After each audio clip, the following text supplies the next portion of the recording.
Welcome back to the WeBUS podcast, a space where fathers come together to share real experiences, not advice, and build the kind of brotherhood that most men are missing today.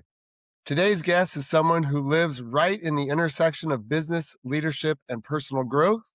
Tony is the founder of Fitfiliate, where mentors, CrossFit affiliate owners, he helps build better gyms and businesses for those people.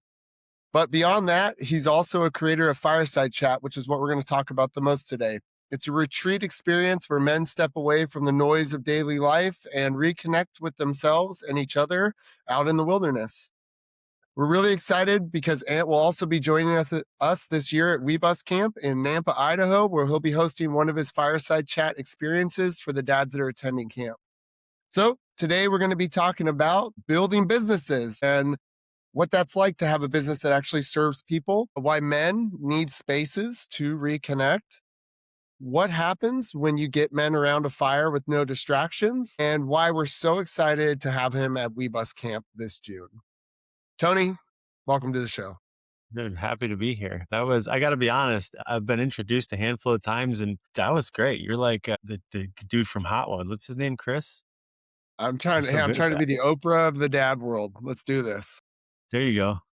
There you That's go. what Take it. I I'll told take it. myself that a while ago. I was like, all right, if we're going to do this thing, we got to do it Sean right, man. Evans. That's who I'm thinking of. You sound like Sean Evans of the dad world. So I'm all for it. But that was quite professional. And thank you. Made me feel real good about myself. I'm good, man. Well, you should. You do a lot of good things for other people, so you should feel good about yourself as well. Let's talk a little bit about those things that you do for other people, man. Can you put us inside of Fitfiliate, how that started, what it's about, and how you're helping people? Yeah. Well, for one, you got me stuck inside a small container here. So I'll give you the cliff notes.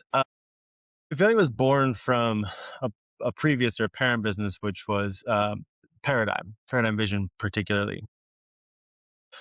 That was a segue out of my affiliate in terms of the work that I was doing with the people who I was doing it with inside the gym, but it was a much larger conversation than fitness was. And one of the parts of that I found to be incredibly rewarding in my journey with fitness and CrossFit, and we can get into that part of the story too, was I really loved the behavioral component of fitness, how people, how two people could see the same workout and have completely different reactions was very fascinating to me. I was more interested in that than I was in their contractile potential or their power output per se. And so that naturally led to me being able to work with a handful of clients and in their professional spaces and do that work. So when the time came and I exited the affiliate, it was just before COVID, and I had an opportunity. Well, really had a lack of an opportunity, and I was sitting still on seminars, still traveling the world, but I found myself feeling a little bit uncomfortable in that, like, for a decade, I had introduced myself to these room full of people as like, I'm one of you, affiliate, I'm in the trenches. And then all of a sudden I wasn't. And I was like, but I also had the other problem, which was that, and I know you've experienced this too, when you spend and you give so much to that room of people for a weekend, and then Sunday comes and you know that, like, you've given them just enough to be dangerous. And so they're going to go back and they're going to make things better. But like, you just want to be able to just keep helping them somehow. Follow them home. Right, but you have to be realistic because you can't just give of yourself, but that's a different problem altogether. So, like, it was kind of a perfect confluence. I was still doing the seminars. I had some time and I really wanted to give a different part of the conversation to affiliates. And so I set out to do with affiliates the thing that I wish existed when I owned an affiliate, which was I really wanted to be the person that I needed when I was an affiliate owner. And that was, I didn't need advice. I didn't need systems, processes, procedures, although there's nothing wrong with those things. They just, I had, much like anybody else, bought them, subscribed to them and attempted them. And every single time they just made me feel more overwhelmed and more insecure about my ability to run the business. And ultimately, I just wanted someone to listen, right? I just wanted to not feel so alone at the helm of that thing. And so Fit Philly was born of that idea. It's like, hey, let's just be the resource that we needed when we needed it. And that really just looks like, let's just show up and believe in affiliate owners in a time when nobody's believing in affiliate owners. And I think to this day, that's still a problem. And, we talked a little bit about it before this, like, what I see things today. And like, I see that as a much worse version of the conversation. Because fast forward 5 years, I don't actually do that much work with affiliate owners at the moment, not because I don't love them. I still love affiliate owners because I identify with them. I appreciate them. They're just so distracted now because the noise has gotten even louder. the amount of help that has rained down on them in the last 3 years, really, from HQ and other people and brands and influencers and gurus and mentors has just got them so in belief that someone else has the answer, and that's okay. I have no problem with that if that's what you want to believe, but it makes it much harder for me to find the people who are just like, hey, I just want someone to believe in me. And they're still out there, but right now I've shifted the work back to what is Paradigm Collective and doing that work with people outside the affiliate space. And it's the same work. It's just absent of the identity of CrossFit affiliate ownership, but it's believing in people in the moment they need belief and being with them until you can transfer that belief back to them, and that's just coaching. That's all coaching is. And that was really the point of Fitfiliate when we started. Was like we just wanted to transfer belief back to the client, aka the affiliate owner, and I think we did that really really well. And I'll still do it for the people who matter, but it's just hard to find them. You're finding people that don't believe in themselves, and you're helping them believe in themselves. That's awesome. That's exactly what Yeah, it's WeBUS. moments. Oh, yeah, for sure, definitely, oh my gosh. But that's, like, the paradigms and the connections here between WeBus are so profound, it's amazing, you know, you're like, "Hey, I didn't need advice from people, I needed somebody to believe in me and to listen," and that's exactly what WeBus is, a space for you to come and for guys to just listen and actually not try to solve your problems, but to just be there as a sounding board, you know, and if there is an experience that you've had and you can share that experience and be like, "Yeah, I've been through that too, you know, and here's what I did, and you know, you do your thing, but here's some tools to use. That's awesome." How did that lead you to, I mean, it seems like a natural transition, but how did it lead you into Fireside Chat? Well, fire pits first of all. Oh, Fire Correct you on Pits. that one on the recording here, but it's same but different. So I'll back up because that'll take us forward, which is we became fast friends for this exact reason, right? Like you and I kind of hit it off, and the WeBus thing very much clicked because I call them there's 5 mirrors, and if you're lucky in life, you'll stand in front of those 5 mirrors at some point. And those mirrors are essentially exactly that.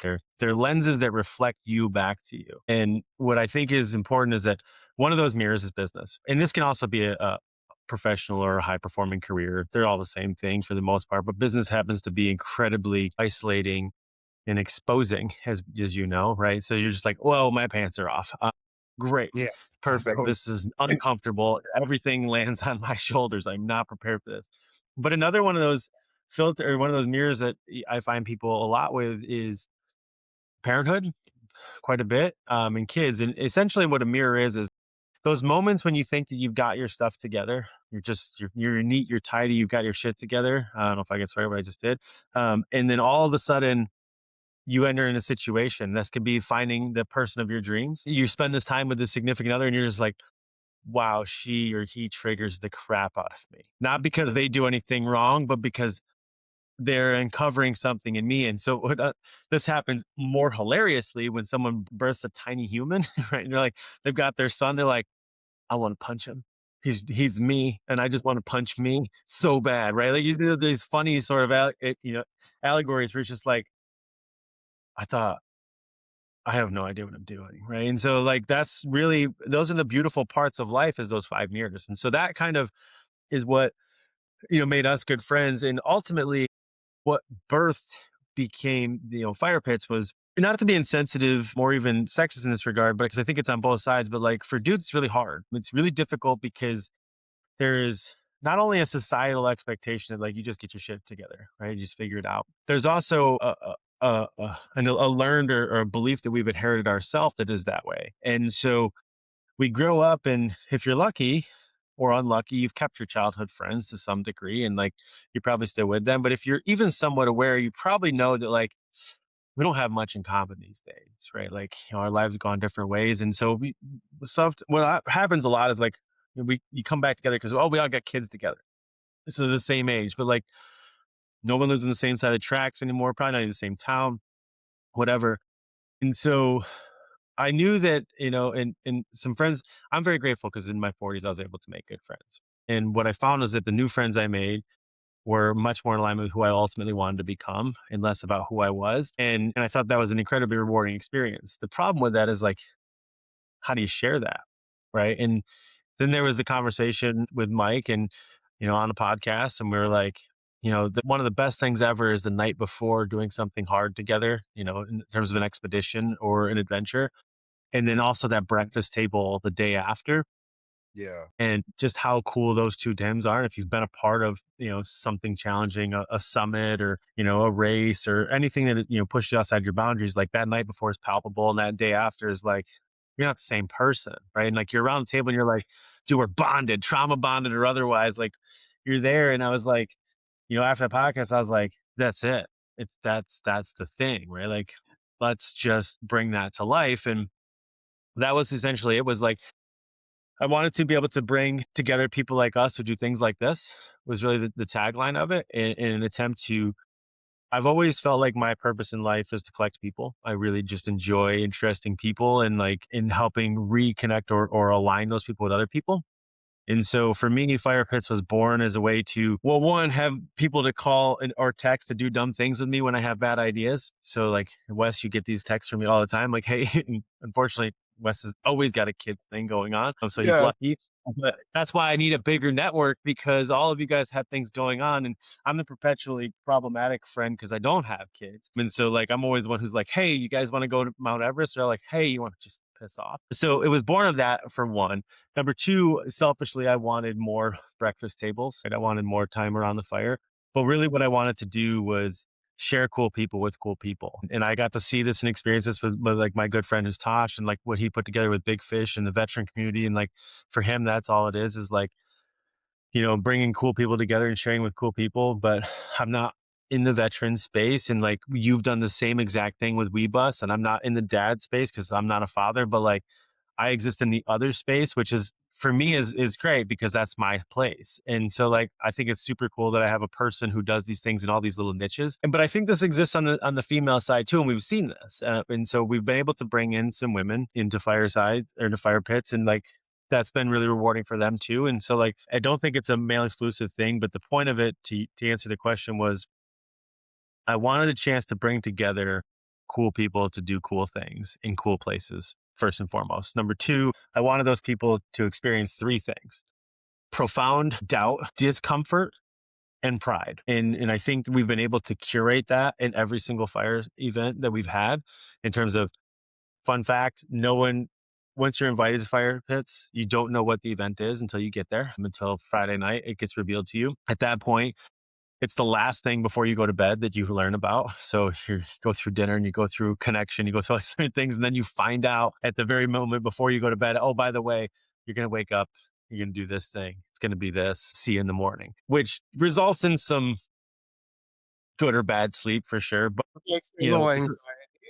yeah, the doubt starts right there because you're just like, why did I get on this plane? And that's part of it, right? Like, Yeah. the joke has always been, I want a group of people who will respond to a cryptic message in or out, right? Like, I don't want to surround myself with people who want to put knowing in the way of knowing, to use a quote from Tosh. And that is like, we all experience and know people who would love to put certainty in front of their ability to pursue curiosity. And so Fire Pits is a way to curate a community of curiosity, right? Like nobody that comes to those events comes with any certainty. I strip it from them, right? Like you get an invitation to a location that you could Google and be like, okay, Jackson Hole's cool. I know what to kind of expect in terms of how pretty it is, but like I have no idea who's going to be there because I don't release the guest list. I have no idea how many people will be there, where we're staying, because you don't find that out until the day of, what we're doing. And the point is that they still come. They get on that plane with no information because when given a choice, they chose to believe in themselves enough to do it. And that's the point of it. And so they come, the entire experience is very curated, but we put them through doubt. They experience that Friday night. They overcome adversity and that discomfort on Saturday together as a whole, like everybody in, everybody out. Like they're very well thought out. And then they come together Saturday night being like, dude, and then they share those moments, those tough, those dark moments, or those moments where like, dude, Wes, thank you so much. Like in that, you have no idea how much like, that candy bar helped me in that moment, or like just, ask me if I was okay in that moment, or just those moments on the trail. Because the last piece that I would say is that in my experience, nature in the trail always gives you exactly what you need, not always what you want. And so I just knew that a big piece of the work that was missing from the work that I was doing with clients was getting them in nature. And if I told them what I was going to do with them, a lot of them would preclude themselves. Oh, I don't do things like that. Or I'm not an endurance athlete, or I don't do stuff like, but a lot of these people have come with little to no experience. I mean, they're somewhat screened and they always achieve, right? And they come out of the backside being like, I never would have guessed that I'm an outdoors person, or like I'm a runner, these things. And I'm like, well, that's because you were too busy giving yourself an identity that was problematic. But nature always wins. And so if I can get more people, more dudes and more women, more exposure to nature in a curated and controlled setting, they'll understand the value of the chaos that lives out there, and like how rewarding that can be if you can use it as a catalyst. And like the joke is from the great show Shrinking, like Paul says, be careful if you let a catalyst into your life, right? Like I consider myself a catalyst in many people's lives, but nature Yeah, is a catalyst. Anybody who gets bit by the nature bug, it's a catalyst. You got to learn skills, you got to address things, you got to, and there's just things that you inherently become more human out there. And so I don't want to be, somebody who glorifies nature, but as a as an immersive transformation tool, it can't be beaten, in my opinion. It cannot, you cannot be taking a small group of people, and I think that's the key, someplace unknown, and that's another key, doing something hard, which is another key that they're not certain of, and then making sure they get through it. You can't not change somebody's life in that moment, period. It's impossible. And that's what I was born from, truly. that's exactly why we have you coming to WeBUS camp. It's just so synergistic. It makes so much sense. It's exactly what we do at WeBUS camp every year is just basically get outside our comfort zones, but in the best way possible, the ways that actually make you grow towards the goals that you're reaching for and trying to get to, and around a group and a tribe of people that are also trying to do the same thing. They're trying to expand the of their experiences, and they're trying to become better in every type of way. Like you said, that's doing audacious and scary things, every once in a while, but with a group of people is there to support you through that. It's not like, you know, it's it's not a camp where you're going to come and people are going to beat you down and then, if you can't make it, then you can't be a part of it. It's like, no, the whole point of it is to put you in a almost like CrossFit, right? It's like we meet you where you are. We customize this for you, but we're not going to make it easy on you. Mhm. It's got to be hard, but don't worry, Yeah. we're going to get you through it and it's going to be awesome on the other side. Yeah, I think that's 100% it, right? I think you do get to experience that in a micro dose inside a CrossFit Affiliate every single day. You know, if you're lucky, I suppose. I've never seen it not done in a CrossFit Affiliate per se. I think, I call them neurological levels. It's sort of the theoretical hierarchy of ecological development, but like environment's that first piece. So, so many people are wrapped up in an environment, and like the point of the neurological hierarchy is like the overarching question is that of identity, because that's the top. It replaces sport and CrossFit, right? But like it's ultimately, who do you want to become? And for most people, they're completely unaware of the fact that their environment plays such a large role in the limitation, observation, or certainty that they have in terms of the person that they are, and not necessarily the person who they want to become. And so nature's a great place, but I think what you guys do with WeBus Camp is a great place for most people to get into a new environment, right? You change the environment, you change the outcome. And like, it's not necessarily about just coming together, going to do something cool, but like starts an environment, right? Then it moves into behavior. And like that just gets people to start taking different actions. And then like all the cool stuff builds from there. After behavior, people learn new capabilities because they're like, oh, that was cool. I learned something about myself. I think I want to I'm going to learn this, right? And then you get into new beliefs, and then ultimately you cement an identity. Like that's just how change happens. And like, I think you guys are doing that. And I think that part's really cool. Well, you are as well, and that's why we're partnering and having you come out, man. It's going to be awesome. Hey, we got Appreciate 5 that. questions I want to ask you before we take off here. We try to ask these to everybody who comes on the podcast, but we added one specifically for you at the end. So, first question is, what's one lesson that adulthood has taught you that you didn't expect? Gosh. Well, for one, I don't have to answer any of these because you told me I had 20 minutes, so the time is up. I'm just kidding. I don't know if I could answer that in one distinct one. I think that I know that my ask is in terms of like fatherhood, and I think the thing that I would say is that alignment is a bit of a buzzword, but it's the thing that all of us arrive at when you get to like 40, where it's like there's a giant softening. And so adulthood for me has been a matter of the observation or the awareness that like your 20s don't really belong to you, your 30s belong to someone else, and 40s is like where it's at. But it doesn't have to be till you get to 40. It just happens to be when you get here in this moment where it's like life gets to be of your design. And I think today kids have the best chance ever to design their own life with the tools that are at their disposal. And so the lesson that I think that I've learned is that life slows down to the degree in which you put that interest in it. And like, I think for me, I wish that I've learned it a little bit sooner, but I'm glad I learned it when I did. I'm not. I don't regret a single thing that has happened to me in my life, but while it was happening, there was a lot of things I was regretting. You know what I mean? And but now looking back on it, I'm like, "No way. Oh my gosh, that made me exactly who I am today, and I'm Yeah, so grateful totally. for it." Yeah. What's something you wish more men talked about openly? Oh, what don't I wish? I think as men, we're all caught in this trap of vulnerability, where it's like, we feign this performative thing. And so while I wouldn't say it's one thing, I hope I hope that men find the ability to step out of performance and into vulnerability. And I say this as somebody who struggled with myself, as somebody was very performative. I could perform vulnerability, I could perform authenticity, but I had a hard time really stepping into the honesty of those things. And so I hope that it's not so much that I wish that they would do it. I just hope that every man gets a chance to step away from performance and into presence. Love that. What's one habit that helps you stay grounded every day? I mean, I feel like I just talked about it for 20 minutes, but nature, truly. The one, oh, it's not really a habit, although I do try to make it a habit of going outside as much as possible. I would say that the one habit, I don't want to say morning routine, but I'm very methodical in the morning. And so I own my mornings, they belong to me. And I make sure that I'm up before everybody and anything else. And so I know this is very insensitive to some people because like they have tiny humans who wake up at all different hours of the day, but there's usually a time. But for me, if I can just if I can own my morning, I can own the rest of the day. But if I give up that morning, I give up the rest of the day. And so, well, as much as I'd say nature and my time outside, the thing that has probably made me who I am today is creating overconsumption. And I'm able to do that because I can spend my mornings every morning for at least an hour and a half creating. And I do that every day. I started waking up at 4 AM over the last couple of years just to have that morning, that time where there's no expectations, there's nothing, there's not a to-do list, there's not whatever, it's time for me to be. Sometimes I Yeah. work, sometimes I create, sometimes I come up with podcast questions, sometimes I just scroll, but it's like, you're right, having that morning that is set off under your circumstances really sets up the rest of the day for sure, definitely. It's just your prostate. Let's be honest. It has nothing to do with being productive. Our prostates just wake us up as we get older. So we just start peeing. We just stay up now. That's what it is. It has nothing. I'm just kidding. That was a total joke. Just kidding. Hey, Tony, thanks for joining us, man. And thank you for the work that you're doing. We really need more people like you out there, just kind of Appreciate it. giving a space for people to be heard. That's really what you're doing. And that's what we're trying to do at WeBUS. So we're super excited to see you at WeBUS Camp this year. And if you guys haven't checked out WeBUS, go check us out. WeBUSNT.com.